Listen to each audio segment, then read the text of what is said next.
Hey guys, Diane here, and today I'm going to be doing one of my most favorite lists of all, my Halloween horror recommendations. So hit that like and subscribe button and we'll get to it.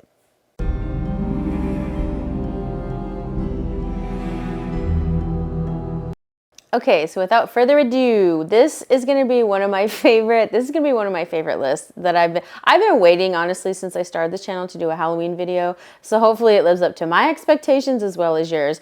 But I also have two other videos. It's my fall TBR and my fall recommendations, which those two are a little different from my Halloween recommendations, and I'm going to do a Halloween TBR, but those two are just a little different. They're not necessarily Halloween, but they're more like September, I guess. This is more like October. So, but I'll link those above so that way you can check those out if you want, more recommendations. But so we'll get to the list now.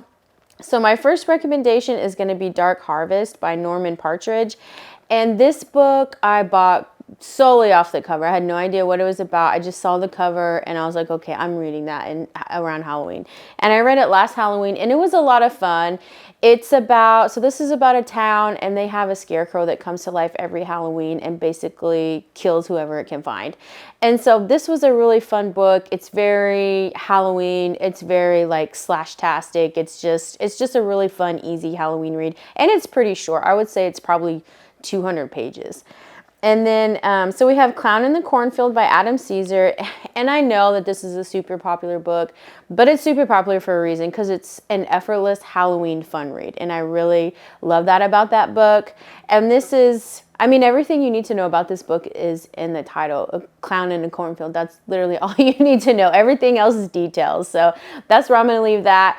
But I really like that. And I'd really recommend that one just because it's just perfect for Halloween. So, and then we have The Lighthouse Witches by C.J. Cook. And The Lighthouse Witches I read last year and really enjoyed it. And this is a story about a woman and her two daughters, and they move out to like this beautiful picturesque island to where she is kind of revamping a lighthouse. And it's also going between another storyline of a family with two other daughters, and they go missing. The two daughters in the past go missing and a daughter in the present goes missing. So it kind of tells you how they coincide, how they're connected, or if they're connected, and what's going on in this seaside coastal town to where these young girls are going missing.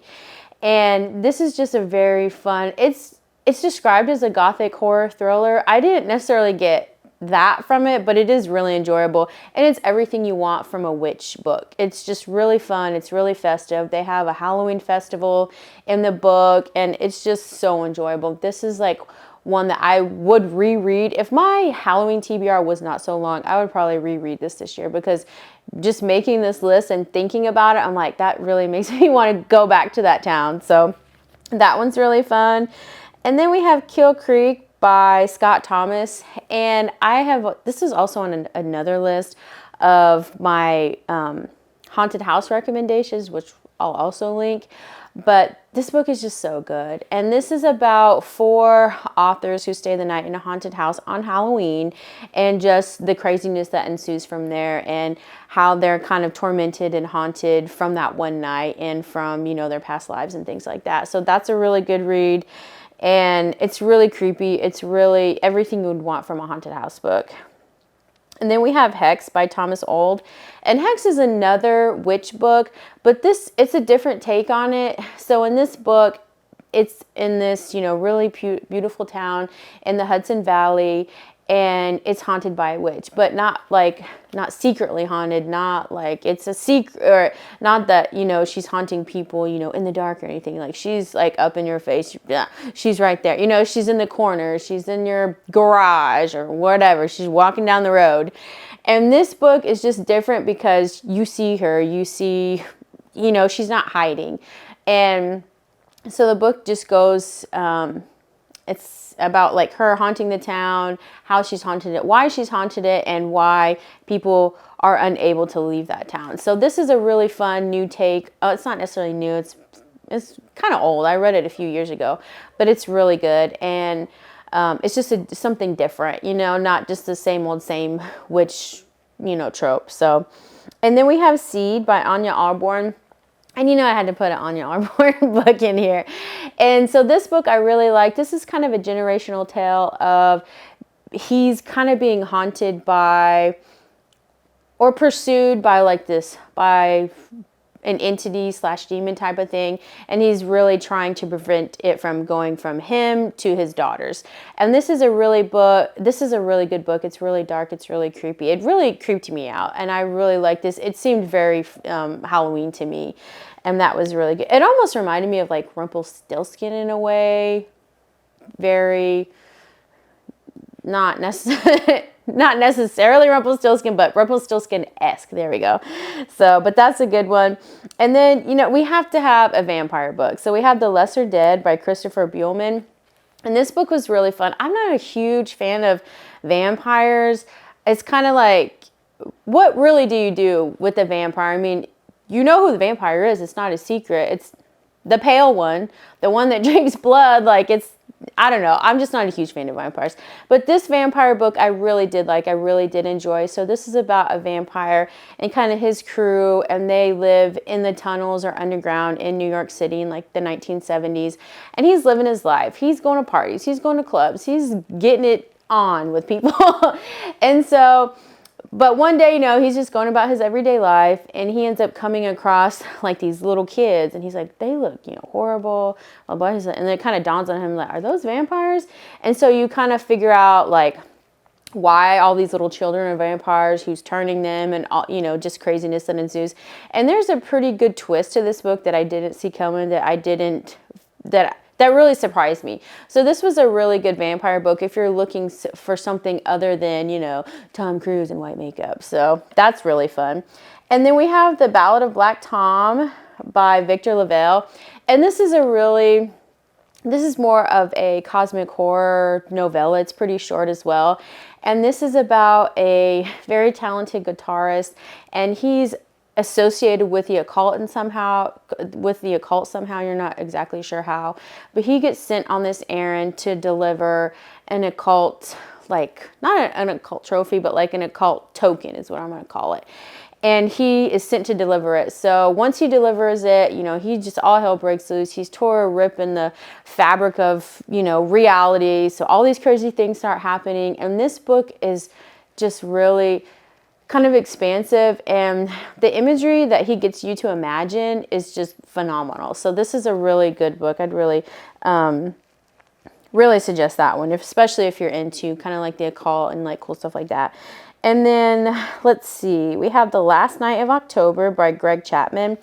And this book, when I was making this list and I thought about this book, I was like, it just all came back to me. I was like, oh man, that book was so good. I really had a good time reading this book. And I read it on the last night of October because I'm lame like that. But I was like, man, I just totally forgot about this book until I was going through my Goodreads. But, so this is about an older man. I think he's like 75, somewhere around there. And every Halloween, this little kid comes to his door and just knocks and knocks and knocks and just annoying, won't go away, doesn't say anything. And so this particular Halloween, you know, he's there and he's kind of getting himself prepared, and his nurse is there and he's like, okay, you need to go, whatever. She doesn't, they're still wrapping up, you know, his medicine or whatever. And then she hears the kid at the door and he's like, don't open the door. And she opens the door. And so she ends up letting this little kid in. And it's just chaos from there. So it kind of goes through his life as a child, and it goes through kind of almost her past in there a little bit as well. But I had no idea that this book was going to go and be as dark as it was. I was kind of expecting almost like a creep show type of thing, but this was like a deep, and it's only 68 pages. This is a really deep, disturbing book that I really enjoyed, and it had a twist that I didn't see coming. So I would definitely recommend that. And I think you should read it on the last night of October. So last but not least, we have The Midnight Man. The Midnight Man by Caroline Mitchell. And this is a book about five girls, and they are playing a game on Halloween night. This is after they've gone trick-or-treating, they've gone through their candy and stuff. And they are playing the Midnight Man game. So you have to like cut your finger and put your blood somewhere and to call the Midnight Man. It's kind of like almost like a Bloody Mary-esque type of game. And so anyway, he shows up and one of them goes missing. And so then the rest, it just ensues from there, and you kind of follow the girls and their lives, and then you also follow the life of the detective who's trying to figure out, like, is this kind of a supernatural killer? Is this, you know, just a plain old pervert man somewhere, you know? And I do kind of like those books where you're kind of caught in between, is this a supernatural thing that's really following them, or is this, you know, a man? So I really like when it's almost kind of murky between the two. So that's always kind of fun to me. And this was really, you know, it's been in mind. It happens on Halloween night, so that's always fun. And you know, that was a really good book. It's more of a kind of like a murder mystery-esque type of thing, but that's really good too. I mean, you can't go wrong with any of the books on here. It'd really be kind of hard for me to choose maybe my top favorite, but if I had to choose one, just to be fun, if I really had to choose one, I would say The Last Night of October was probably my favorite off of this list.